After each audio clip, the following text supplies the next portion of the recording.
The thunderous roar of the 155mm howitzer shatters the morning silence, a concussive wave that vibrates through your very marrow, but before the ringing in your ears can even begin to fade, it is replaced by a sickening, hollow, metallic clack. The breech block has jammed. You are in the Ardennes. It is December 1944, and the air is so cold it feels like it is trying to turn your lungs into ice. You are hunched over the massive steel breech of the gun, your fingers numb and clumsy inside thin, wool-lined gloves, struggling to force the block open while the whistle of incoming German artillery shells forces you to press your face into the freezing, half-frozen mud. You do not know if the next shell will find your position, but you know that if you do not clear this jam, the battery is effectively blind and defenseless. This is not a battle of grand strategy or sweeping maneuvers. It is a desperate, intimate fight against the laws of physics, where the primary enemy is not just the German advance, but the sub-zero temperatures that are turning the precision-engineered steel of your howitzer into a useless frozen lump of iron. You wake up before the sun, if you can call it waking up when you have spent the last 4 hours shivering in a shallow foxhole, listening to the trees groan under the weight of ice and snow. It is 4 a.m., and the temperature is hovering somewhere well below zero. You crawl out of your sleeping bag, which is damp and smells of wet wool and stale sweat, and you immediately feel the bite of the Ardennes winter. Your breath hangs in the air like a thick, gray ghost. You have to move, but your joints feel like they are packed with sand. You make your way to the gun pit, where the 155mm howitzer sits, a hulking, dark silhouette against the pale, snow-covered forest. The metal of the gun is so cold that if you were to touch it with your bare skin, it would tear the flesh right off your fingers. You carry a small, dented tin of oil, but it is thick and sluggish, more like molasses than lubricant. This is the reality of the Ardennes. The environment is actively hostile to the machinery of war. Everything that is supposed to move, the gears, the firing pins, the breech blocks, is fighting a losing battle against the cold. The first jam happens just as the light begins to bleed into the sky, a sickly, bruised purple. The crew is exhausted, their faces gaunt and gray, but they go through the motions of loading the heavy shell. You hear the command, the lanyard is pulled, and the gun fires, but then the silence returns, broken only by that sharp, metallic clack. The breech block, which should slide open smoothly to allow for the next round, is seized tight. You scramble forward, your boots slipping on the slick, frozen mud. You look at the breech block, and you can see the frost forming on the steel. The problem is simple, yet devastating. The lubricant you have been using, designed for temperate climates, has thickened to the point of near solidification. It is acting like glue, binding the precision-fitted metal parts together. You pull out your cleaning rod, your hands shaking, and try to pry it loose, but the metal is unyielding. You are not just a mechanic. You are a surgeon trying to operate on a patient that is literally freezing to death. You realize that you are out of the proper cold weather lubricant, and the supply lines are a nightmare of snow-clogged roads and German ambushes. You have to get creative. You remember a rumor you heard from a supply sergeant back in Bastogne about mixing kerosene with the standard oil to thin it out. It is a desperate, dangerous gamble. But you have no choice. You head toward the supply truck, a battered GMC that looks like it has been through hell and back. The driver, a kid with eyes that look far too old for his face, tells you that the roads are impassable, but he manages to scrounge up a few cans of kerosene from a wrecked Jeep. You run back to the gun pit, clutching the cans to your chest as if they were gold. You start the process of cleaning the breech, wiping away the congealed, frozen grease with a rag that is stiff with ice. It is a slow, agonizing process. Every time you stop to blow on your fingers, the cold creeps back into your bones. You are working in a world where the simple act of turning a wrench feels like a Herculean task.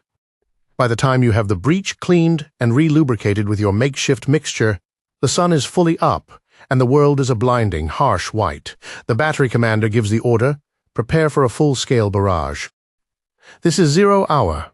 The air is thick with the sound of distant artillery, a constant, low-frequency rumble that you feel in your chest more than you hear. You stand by the gun, watching the crew. They are moving with a frantic, desperate energy. The 155mm howitzer is a beast, a complex piece of engineering that requires perfect synchronization to operate. When it fires, the recoil is immense, a violent, controlled explosion that sends the entire gun carriage jumping back into the mud. You watch the breech block, praying that your fix holds.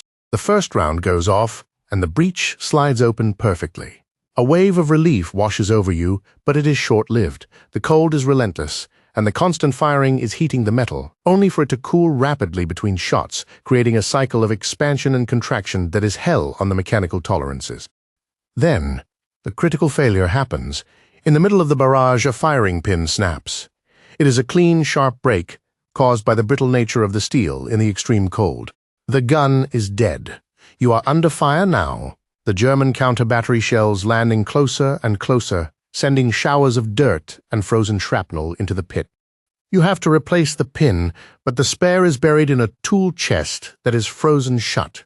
You grab a heavy hammer and start smashing at the lock, your heart hammering against your ribs. You get it open, grab the spare pin, and dive back to the gun. You are working in the open, exposed, with the world exploding around you. You have to align the pin, seat it, and test the mechanism, all while trying to keep your hands from freezing to the metal. It is the most intense, focused moment of your life. You're entirely consumed by the tolerance of the pin, the tension of the spring, and the alignment of the breech. You get it in, you lock it, and you shout to the crew that the gun is back in action. As the sun sets, the firing finally dies down, leaving a ringing, eerie silence in the woods. The temperature drops again, and the frost begins to reclaim the gun. You're exhausted, your body aching in places you did not know existed. You walk around the gun, checking the breech one last time. It is covered in a thin layer of ice, but it is clear. You have done your job. You have kept the gun firing, not through grand heroics, but through the slow, grinding, freezing work of maintenance. You crawl back into your foxhole, pulling the damp sleeping bag over your head.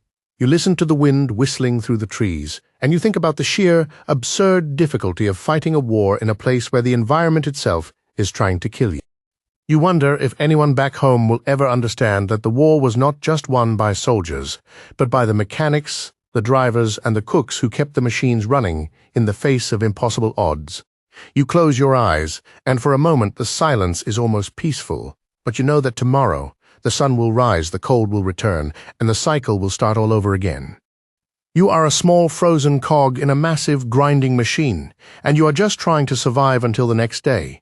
The Ardennes is a place where the cold is a weapon, and the only way to fight it is to keep the metal moving. You drift off, the sound of the wind the only thing left in the world. The war here is not just about the enemy you can see, it is about the enemy you cannot.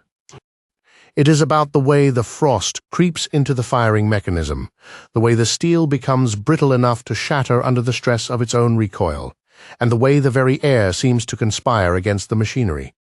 You are fighting a war against the thermometer, and every day is a battle to keep the heat of the explosion from being swallowed by the absolute zero of the Ardennes winter. It is a strange, quiet kind of heroism, one that doesn't get written into the history books, but it is the reason the guns keep firing. It is the reason the line holds. And as you finally drift off, you realize that you are part of something much larger than yourself, a vast, interconnected web of people and machines, all struggling against the same relentless, freezing tide. You are the mechanic, the keeper of the fire, and as long as you can keep the breach moving, the war goes on. So if you ever find yourself wondering what it was really like, just remember the sound of the wind, the bite of the cold, and the desperate metallic clack of a jammed breech in the middle of the night. That is the true sound of the Ardennes. Thanks for listening, and if you want to hear more stories from the front lines of history, make sure to subscribe and share your thoughts in the comments below. See you next time.